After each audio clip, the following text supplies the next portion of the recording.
असम माला की सड़क पर दरार। डिगबोई पेंगारी बोरडुमसा निर्माण में अनियमितता का आरोप। निर्माण के महज 2 दिन बाद ही नई सड़क में पड़ी दरार। असम माला योजना के तहत निर्माणाधीन डिगबोई पेंगारी बोरडुमसा सड़क की गुणवत्ता को लेकर सवाल उठने लगे हैं।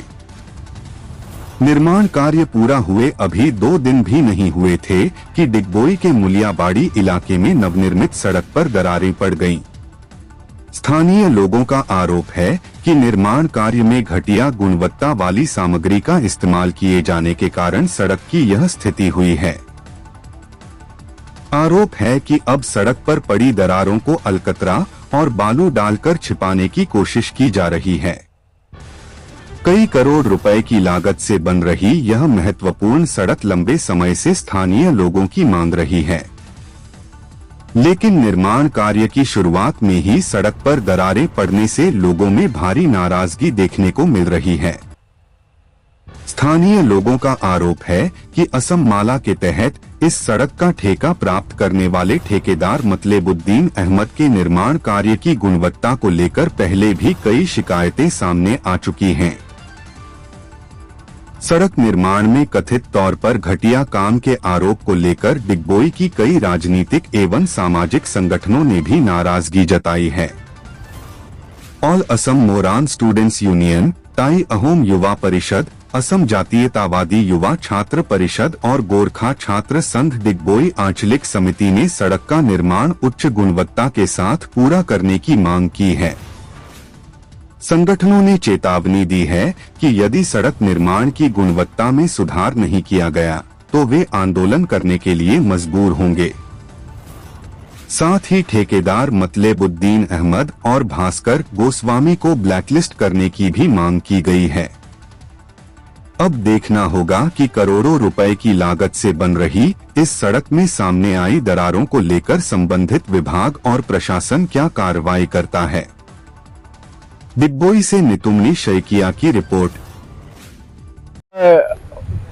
অসম মালা ৰাস্তা যি 125 টকা কোটি ৰাস্তা যি আমাৰ পেঙেৰিৰ পৰা ডিগবৈ সংযোগী পথটো বনি আছে, যেহেতু বাবাপুং আৰু মুলিয়াবাৰী 2 দিন নযাওঁতে যি ৰাস্তা যি কম মানদণ্ডৰ বস্তু সিহঁতে লগোৱাৰ বাবে যি ফাট মেলিছে, তাত আমি স্থানীয় দল সংগঠনৰ অতীত ক্ষুব্ধ হৈছোঁ। আৰু আমি আপোনালোকৰ মাধ্যমেদি জনাই দিব বিচাৰিছো ভাস্কৰ গোস্বামী আৰু মতলবুদ্দিনক যে যদি আপোনালোকৰ বাজেট নাছিলে এই কম মানদণ্ডৰ বস্তু তাত ইউজ কৰি মেলি আমাৰ যি স্কুলীয়া ছাত্ৰ ছাত্ৰী, কলেজীয়া ছাত্ৰ ছাত্ৰী আৰু স্থানীয় বাসিন্দা আমাৰ কত বছৰ পাছত এই ৰাস্তা এটা পথ এটা আমি পাবলৈ সক্ষম হৈছিলোঁ, সেই পথত যদি এনেকুৱা গাফিলতি আৰু কাৰোবাৰ অংক মিলোৱাৰ ক্ষেত্ৰত যদি আপোনালোকে এনেকুৱা গাফিলতি কাম কৰিছে, অনতি পলমে বন্ধ হ'ব লাগে। অন্যথা আমি ডিগবৈত থকা সকলো দল সংগঠনে অতি শীঘ্ৰে আকৌ প্ৰতিবাদ কৰিবলৈ বাধ্য হ'ম।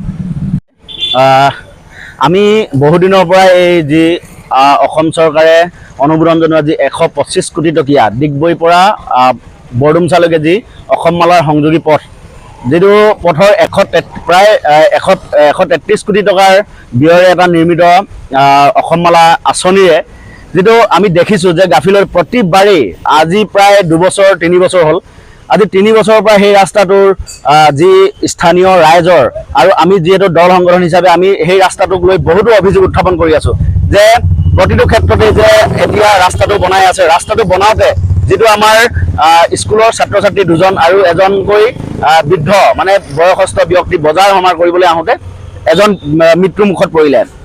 আৰু তেতিয়াৰ পৰা আমি স্থানীয় প্ৰশাসন লগতে আমি আমাৰ স্থানীয় বিধায়ক সুৰেন ফুকন লগতে আমি DC অফিচতো এখন আমি স্মাৰকপত্ৰ প্ৰদান কৰিছোঁ যে এই যিটো অসম মালাৰ আঁচনি যিটো ৰাস্তা মতলবুদ্দিন আহমেদ আৰু যিজন ভাস্কৰ গোস্বামী নামৰ যি 2জন ঠিকাদাৰ, তেওঁলোকৰ যি এই গাফিলতি তাক লৈ আমি বহুত ক্ষুব্ধ হৈ আছোঁ আৰু স্থানীয় ৰাইজো বহুতো ক্ষুব্ধ হৈ আছে যে যি ধৰণে এই ৰাস্তাটো উন্নত মানদণ্ডৰে ৰাস্তাটো নিৰ্মাণ হ'বলগীয়া হৈ আছিলে তাত কিন্তু আমি অলপো দেখা নাই। আৰু যি লেহেমীয়া গতিৰে ৰাস্তাটো বনাই আছে তাক লৈ আমাৰ স্থানীয় লোকসকল বজাৰ সমাৰ কৰাৰ পৰা আদি কৰি ছাত্ৰ ছাত্ৰীসকলৰ বহুতো অহা যোৱা কৰিবলৈ বহুতো অসুবিধাৰ সৃষ্টি হৈছে।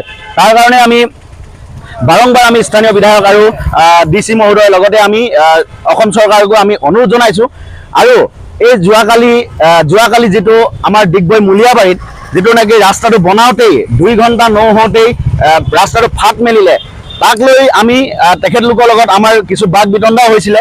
তেখেতলোকে ইজনৰ পৰা সিজনক আনজনে মানে ঠেলা হেঁচুকা কৰি সিহঁতে ফালৰি কাটিবলৈ বিচাৰিছিলে।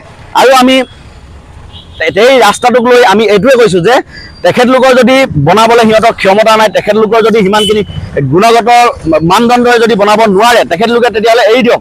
বা আমাৰ স্থানীয় বিধায়ক সুৰেন ফুকনো বাৰম্বাৰ বিধানসভাত উত্থাপন কৰি আছে যে তেখেত ভাস্কৰ গোস্বামী আৰু মতলবউদ্দিন আহমেদ নামৰ সেই দুজনক একেবাৰে ব্লেক লিষ্ট কৰিব লাগে।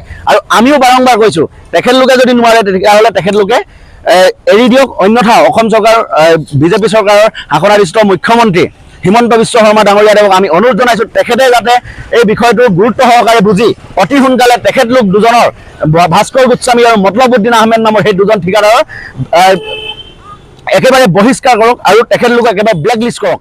তাৰ কাৰণে আমি অনুৰোধ জনাইছোঁ।